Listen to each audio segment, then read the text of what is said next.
Le juge, Vivian Parker, avait déjà vu des affaires difficiles au cours de sa longue carrière, mais rien ne pouvait l'avoir préparé à ce qui allait se passer ce jour-là.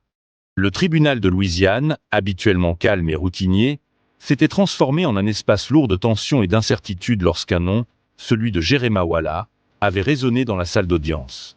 Ce nom, si familier à Viviane, réveillait des souvenirs du passé qu'elle avait enfouis depuis des décennies. Jeremiah, son ami d'enfance, était là, accusé de crimes graves.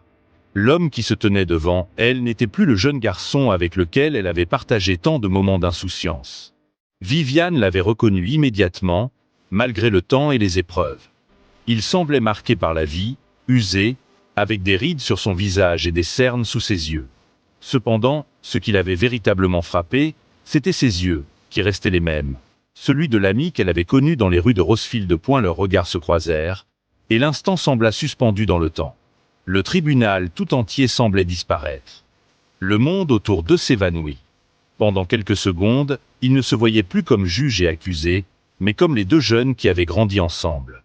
Cependant, la réalité s'imposa vite à Viviane. Elle devait être impartiale. Elle avait un rôle à jouer, celui de rendre justice, indépendamment de leur passé commun. Et la confrontation entre Viviane et Jeremiah dans la salle d'audience était pleine de non-dits. Elle devait prononcer les accusations portées contre lui: vol aggravé, possession illégale d'armes à feu, et résistance à l'arrestation. Chaque mot semblait être un poids lourd à porter, et chaque accusation semblait déchirer le cœur de Viviane. Jeremiah, quant à lui, semblait perdu. Il était sous pression, se battant contre le regard impitoyable de la société et les erreurs du passé qui le poursuivaient. Lorsqu'il répondit qu'il n'était pas coupable, Viviane sentit que ce n'était pas simplement une question de légalité. Il voulait que la vérité éclate, mais comment savoir ce qui était réellement arrivé? Elle connaissait son cœur, mais son rôle l'empêchait de laisser ses sentiments empiéter sur la justice. Et la tension monta encore d'un cran lorsque l'avocate de la défense, Sabrina Holt, intervint avec force et détermination. Elle chercha à montrer les failles dans l'enquête de la police et à semer le doute dans l'esprit du jury. Sabrina mettait en lumière la faiblesse des preuves contre Jeremiah, la simple apparence de son comportement suspect, sans preuve tangible pour soutenir les accusations. Le procureur, Richard Benson, se leva ensuite pour présenter son argumentation.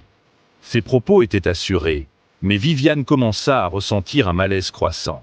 Il semblait plus préoccupé par le passé de Jeremiah et la perception qu'on en avait, plutôt que de se concentrer sur la réalité des preuves. Sabrina, dans sa plaidoirie, remettait en question cette logique, soulignant que le système judiciaire ne devait pas être influencé par des préjugés ou des suppositions. Lors du verdict, un silence pesant s'abattit sur la salle.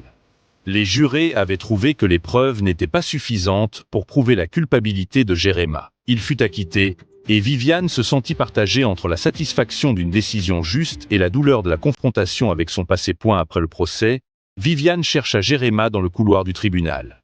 Il semblait tout aussi perdu qu'elle, et dans cet instant, ils comprirent que le passé, bien qu'il ne pouvait être effacé, n'était pas une condamnation éternelle. Ils avaient tous deux fait face à leurs erreurs, et peut-être avaient trouvé un chemin vers la rédemption. Leurs retrouvailles furent empreintes d'une émotion poignante. Jeremiah, avec une simplicité déchirante, la remercia pour avoir cru en la justice, et, plus encore, pour avoir vu en lui quelqu'un d'autre que ce que la société attendait de lui. Il lui avait pardonné, et elle, à son tour, lui offrait un pardon silencieux, espérant que cela suffirait pour entamer un nouveau chapitre.